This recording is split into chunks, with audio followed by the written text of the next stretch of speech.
Mic'd up.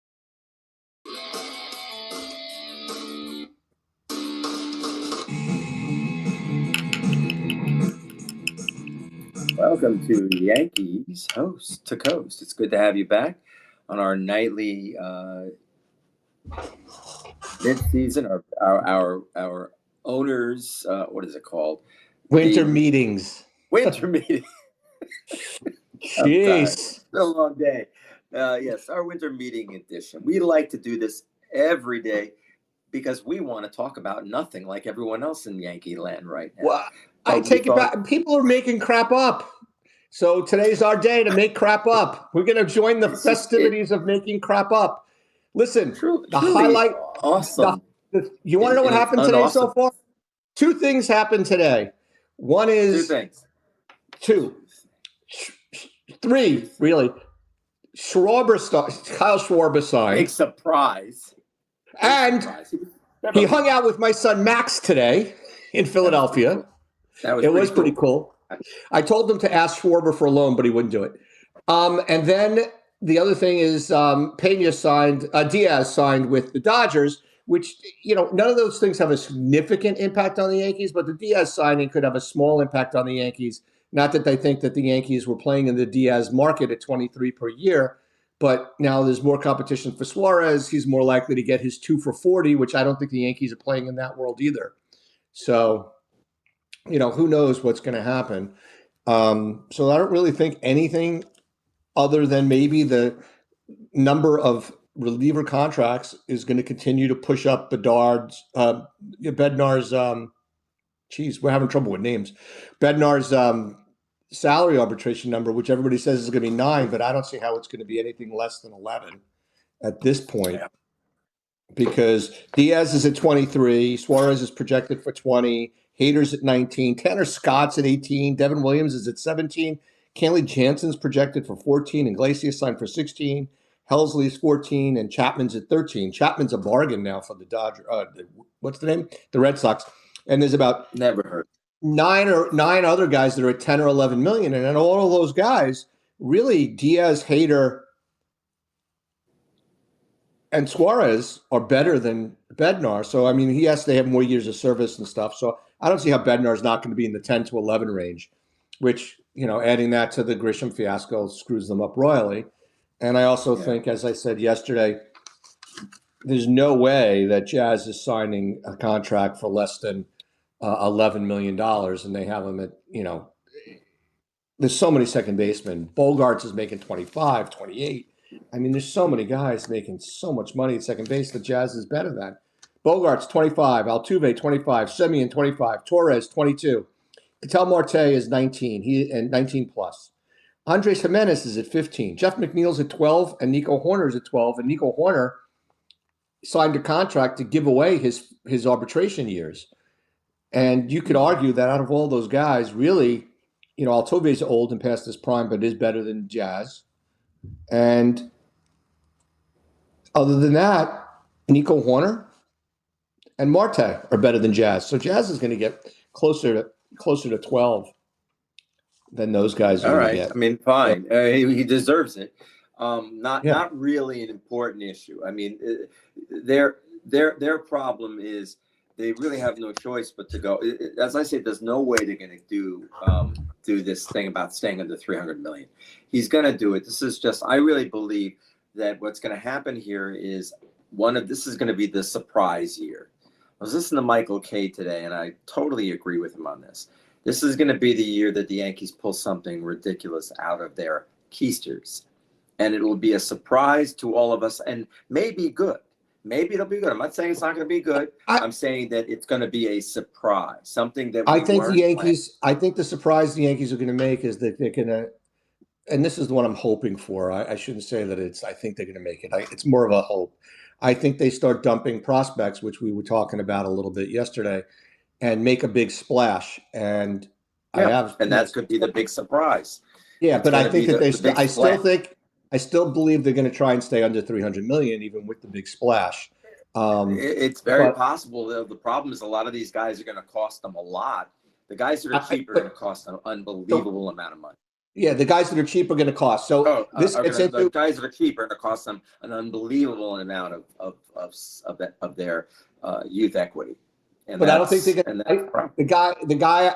Listen, you know how the Yankees sort of came out of nowhere with Stanton after Otani blew them off, and they, Yeah, you know, I think that that's what's going to happen, and I think that's what's going to happen. The question is, what are the Yankees' surprise going to be? I would like the Yankees' surprise to be Fernando Tatis Jr. yeah, that would be the one that would be the best, because especially since they're yelling. They're crying about how they're too left-handed, and here they are going after their one resource is a left-handed hitter now, albeit a very good one who can hit yeah, right-handers. But we don't know if that's an outlier or not. I don't know if he's going to have the kind of year he had right. against lefties next year. And It's going to be hard to see them do that. quite frankly, Tatis is going to cost them less money against the luxury tax, assuming things don't change in 27 after the lockout. He's going to cost them Yeah, less money because his AAV is only 24 million, and that carries that's over right.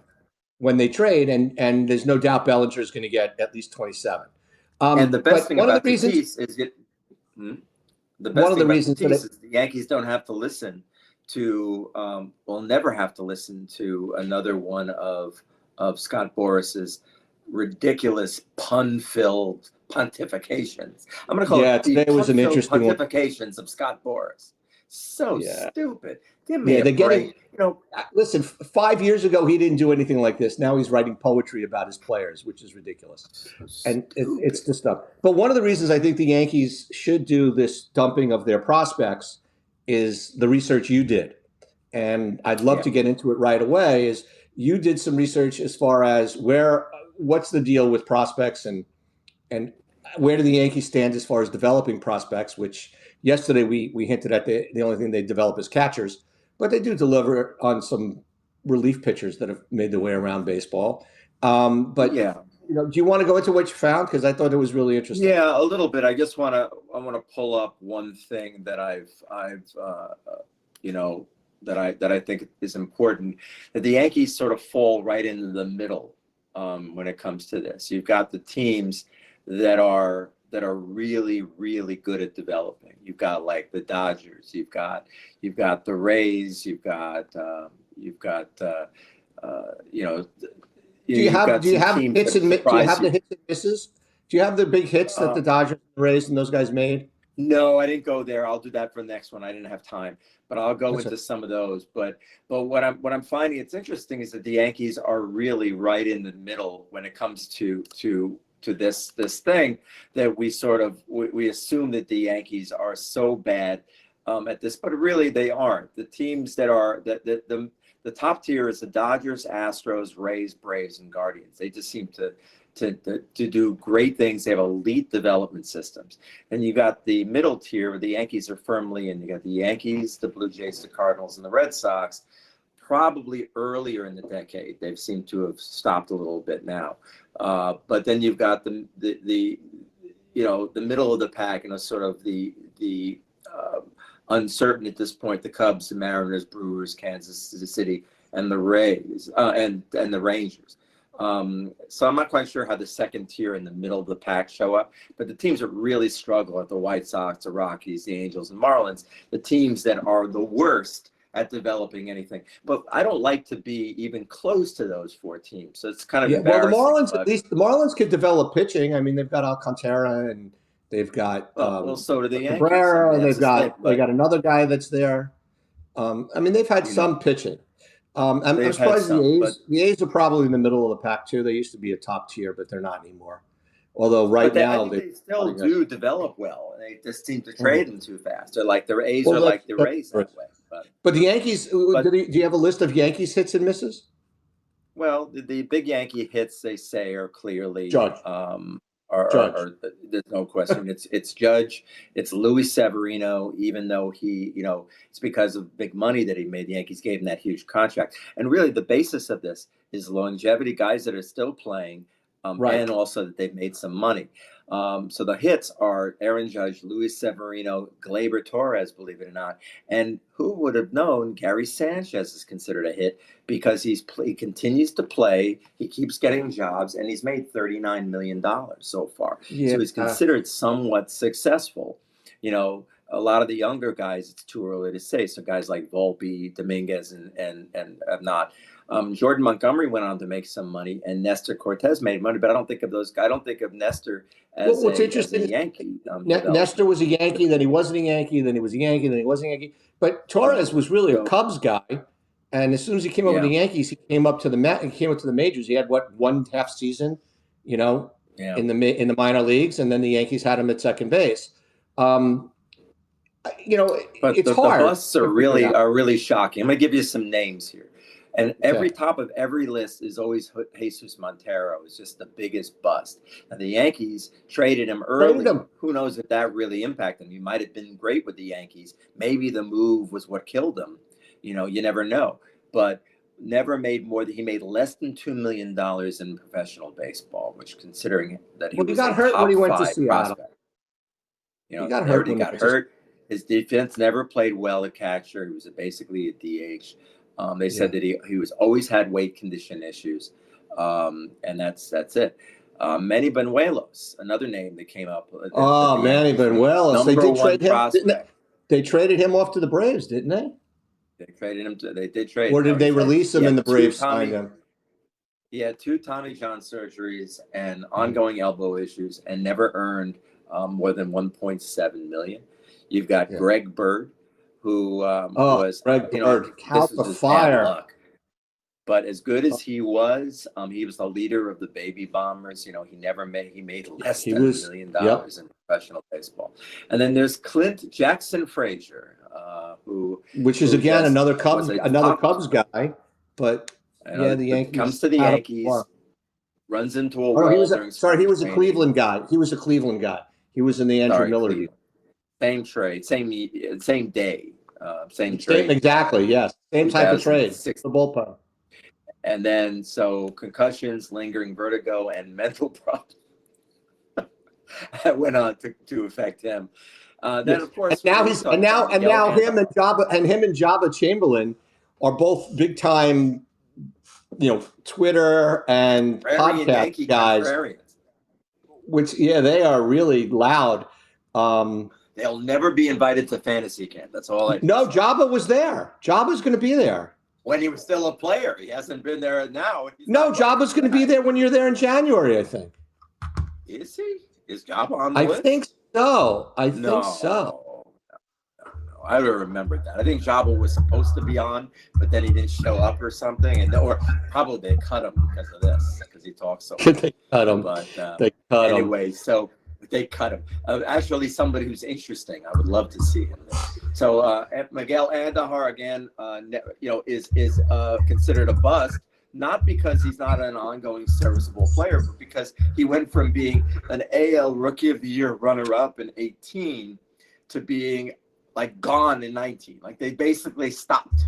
They basically decided that he wasn't worth it. This is what I never understood. They basically said he's not as good as what he did. He can't field. He doesn't have the rookie record for doubles. They just sort of forgot it. And by 19, they basically gave him no job. Now, he was hurt a lot in 19, there's no question. But then by 2021, he had nothing left. And now he's made $13 million, thanks really to being a serviceable guy. But And he was actually out of the majors. He was out of the majors for a couple of years too. So yeah. but So he you had a got good year last year. David He turned back into a Garcia. doubles machine. Turned into a doubles machine, and he played third base and left field for the A's the last couple of years.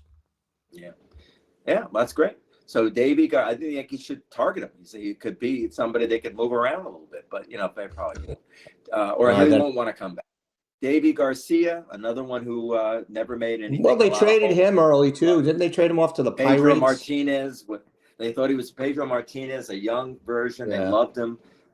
Never went anywhere. Yankees ever to start a playoff game, apparently.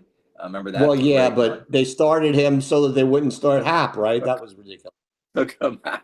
Unreal. Classic. Very, very good move. Real. One of our real wins for our analytic department.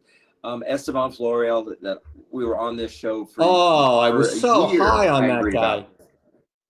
And now well under $2 million in earnings, and is God knows where he is. He's wandering aimlessly. I think didn't he go to the Guardians and they got rid of him? Yeah, I think he's in AAA now, trying to find a way And back. look at Rob Refsnyder. He Justice came up the same time as Judge. He's around. Yeah, yeah. Ref Schneider, he's on my list. Justice Mhm. Sheffield, top 100 prospect, headliner in the Oh, trade. Sheffield. They They traded him to James Seattle Paxton. too, and he did nothing.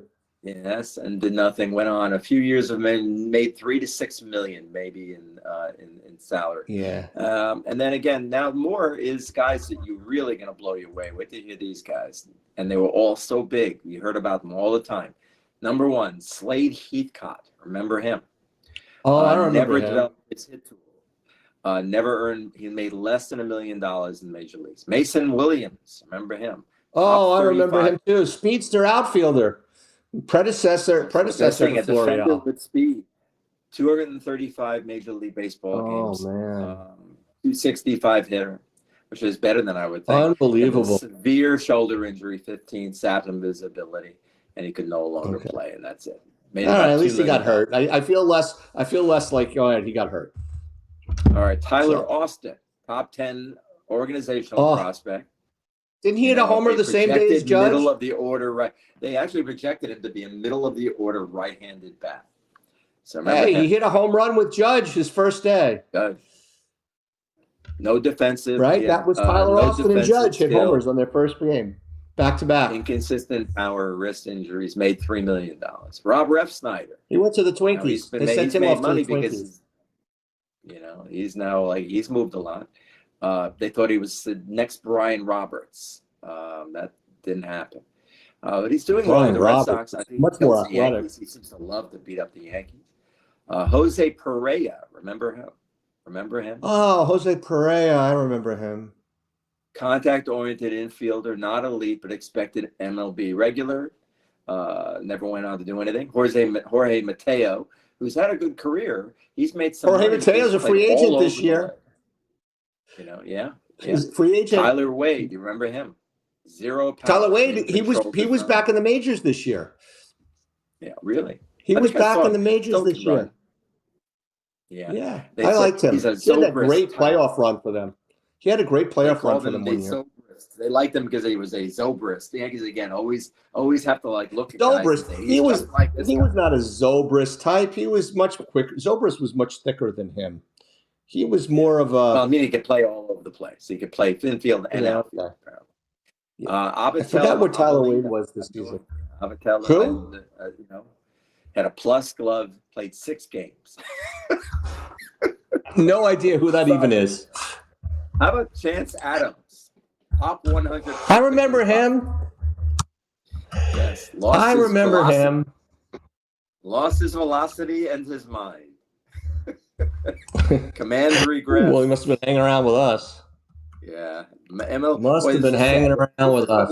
This is what we're at the height of the what is it called again? The winter meetings, and we're talking about failed Yankees.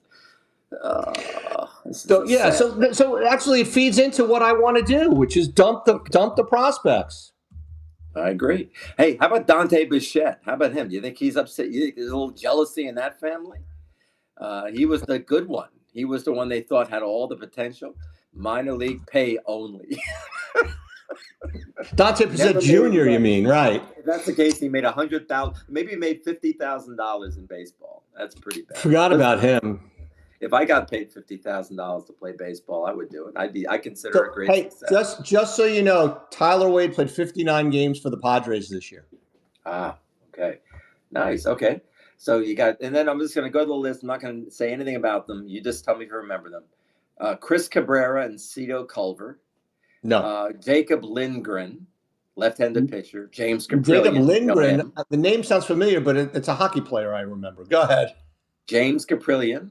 I remember Caprillion. Caprillion got traded in the Sonny Gray trade, and I think the A's finally non-tendered him because he had like 87 Tommy John surgeries. They said exactly 87. It says it right here. 87 Tommy John surgeries. We got Billy McKinney.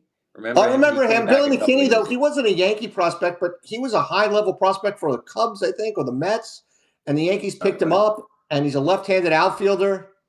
Oh, I remember him. Now, what about Domingo Herman? Where is he now? Oh, he's out of baseball because he had a temper tantrum and destroyed the locker room and beat his wife and was drinking and all sorts of stuff. Traded him. He got traded to The White Sox? Pittsburgh, and Oh, I think that he was supposed to play in Pittsburgh. Very didn't he? upsetting. Wait, I was at Murray his perfect Birnbaum game. still Wasn't that upset. the? So I was at his perfect game in Oakland. That's right. That's right.